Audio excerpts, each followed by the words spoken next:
Às vezes, a promessa de Deus parece demorar tanto tempo que a gente começa a rir, mas é um riso de nervosismo, de incredulidade.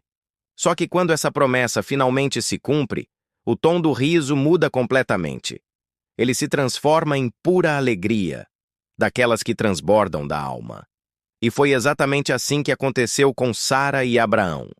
Depois de décadas de espera, de lágrimas silenciosas e de incontáveis incertezas, Deus cumpre o que havia prometido.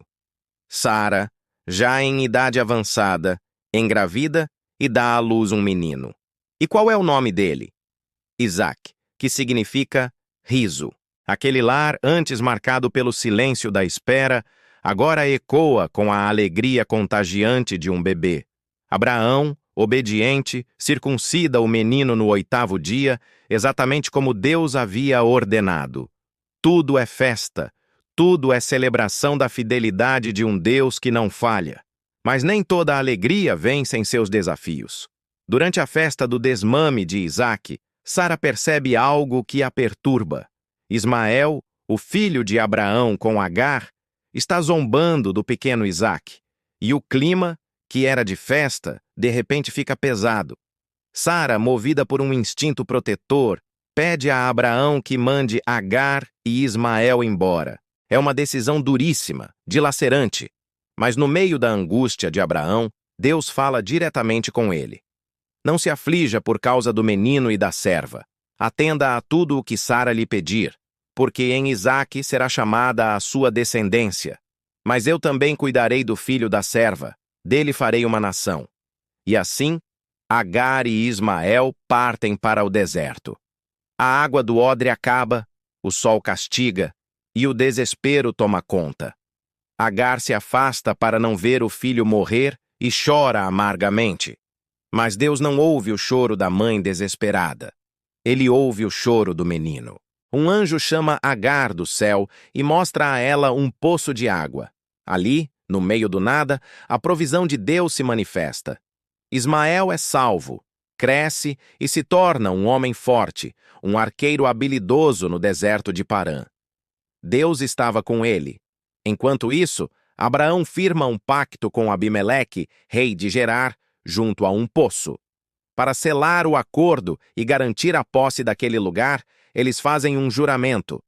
O poço passa a se chamar Berseba, que significa Poço do Juramento. Ali, Abraão planta uma tamargueira e invoca o nome do Senhor, o Deus Eterno. É um marco silencioso, um lembrete de que o mesmo Deus que faz promessas é o Deus que cuida dos detalhes e garante o caminho.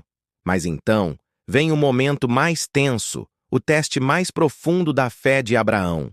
Deus o chama e a ordem é devastadora. Pegue seu filho, seu único filho, Isaque, a quem você ama, e vá para a região de Moriá. Sacrifique-o ali como holocausto num dos montes que eu lhe mostrarei. Consegue imaginar? O filho da promessa, o filho do riso, agora deveria ser entregue em sacrifício. São 3 dias de caminhada até o Monte Moriá. 3 dias de silêncio pesado, tempo suficiente para duvidar, para questionar, para desistir. Mas Abraão continua. Ele segue em frente, com o coração partido, mas com a fé intacta. No caminho, Isaque, inocente, pergunta: Pai, nós temos a lenha e o fogo, mas onde está o cordeiro para o sacrifício? E a resposta de Abraão é uma das maiores declarações de fé de toda a Bíblia. Deus mesmo proverá o cordeiro para o sacrifício, meu filho. No alto do monte, ele constrói o altar, amarra seu filho amado e levanta o cutelo. No instante final, quando a lâmina está prestes a descer, a voz do anjo do Senhor ecoa dos céus. Abraão, não toque no rapaz, não lhe faça nada. Agora sei que você teme a Deus, porque não me negou seu filho, o seu único filho. E ali, preso pelos chifres num arbusto, estava um carneiro. A provisão de Deus havia chegado no momento exato. Abraão oferece o animal no lugar de seu filho e chama aquele lugar de O Senhor Proverá. Naquele monte, Deus reafirma sua aliança com Abraão, prometendo que sua descendência seria tão numerosa quanto as estrelas do céu e abençoaria todas as nações da terra. A fé foi provada e a promessa fortalecida. Mas o tempo, implacável, não para. Sara morre aos 127 anos, em Hebrom. Abraão chora a perda de sua companheira de uma vida inteira. Mas mesmo no luto, sua fé se manifesta em ação. Ele precisa de um lugar para sepultá-la. Os hititas, donos da terra, oferecem a ele qualquer túmulo de graça. Mas Abraão insiste em pagar o preço justo pela caverna de Macpela. Ele paga 400 siclos de prata, e com isso adquire oficialmente o primeiro pedaço da terra prometida. Ele sepulta Sara ali. Não é apenas um enterro. É um ato de esperança, um investimento concreto naquilo que Deus havia prometido, mas que ele ainda não via por completo. Os anos passam. Isaque já é um homem. E a continuidade da promessa depende de uma esposa para ele. Abraão, já velho, faz seu servo mais confiável jurar que não buscará uma esposa para Isaque entre as cananeias, mas que voltará à sua terra natal, entre seus parentes. O servo parte com 10 camelos e muitos presentes. Ao chegar perto da cidade de Naor, ele para junto a um poço e faz uma oração simples, específica e cheia de fé. Senhor, que a jovem a quem eu pedir água, e que responder, bebe, e darei água também aos teus camelos, seja ela a que escolheste para o teu servo Isaque. Antes mesmo que ele terminasse de orar, surge Rebeca, linda, cheia de vida, vindo buscar água. O servo pede um pouco de água, e ela não apenas lhe dá de beber, mas prontamente se oferece para tirar água para todos os 10 camelos. Era exatamente o sinal que ele havia pedido. Deus respondeu, ponto por ponto, de forma imediata e inconfundível. O servo, maravilhado, se curva e adora ao Senhor ali mesmo, com o coração transbordando de gratidão. Na casa de Rebeca, quando o servo conta toda a história, seu pai e seu irmão reconhecem imediatamente: isso vem do Senhor. Eles concordam com o casamento. E embora peçam que ela fique mais alguns dias, a própria Rebeca, com uma fé decidida, diz: eu irei. Na viagem de volta, ao entardecer, Isaque está no campo meditando. Quando a caravana se aproxima, seus olhares se encontram pela primeira vez. Rebeca, por costume, cobre o rosto. E aquele encontro, orquestrado por Deus, muda para sempre o rumo da promessa. Isaque a leva para a tenda de sua mãe, Sara, toma-a como esposa e a ama. E ele encontra consolo após a perda de sua mãe. Uma nova geração da promessa começa a florescer. Mas as promessas de Deus, embora firmes, se renovam em meio a novos conflitos humanos. Abraão morre em boa velhice e é sepultado por seus 2 filhos, Isaque e Ismael, juntos, na mesma caverna de Macpela. Uma era se encerra e outra se inicia de fato. Isaque e Rebeca, agora casados, enfrentam seu próprio tempo de espera e frustração. Rebeca era estéril, mas Isaque não se desespera. Ele ora ao Senhor por sua esposa. E Deus ouve sua oração. Rebeca engravida, mas a gestação é turbulenta. Ela sente os bebês lutando dentro de seu ventre.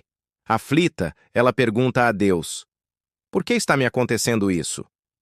E o Senhor lhe revela o futuro. 2 nações estão em seu ventre, 2 povos se separarão. Um povo será mais forte que o outro, e o mais velho servirá ao mais novo.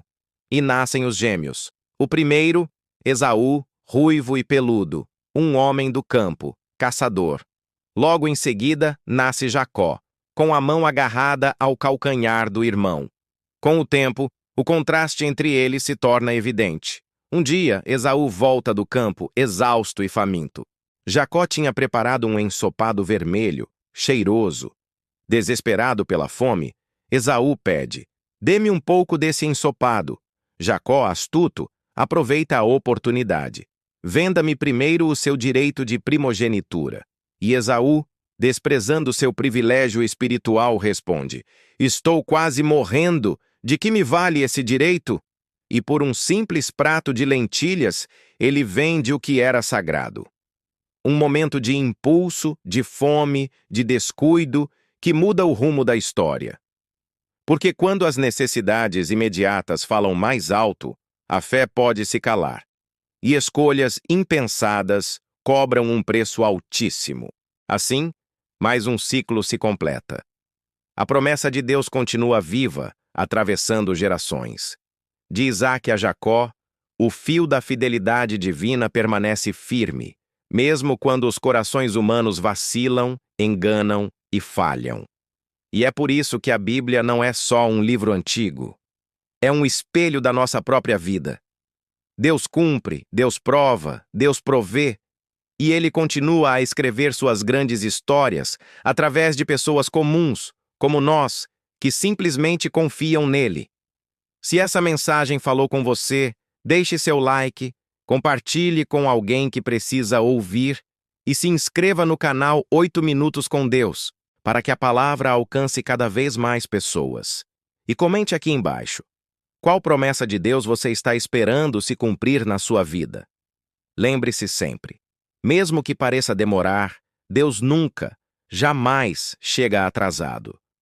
O riso de Isaque, o livramento de Ismael, o carneiro no monte e o encontro no poço aconteceram no tempo perfeito.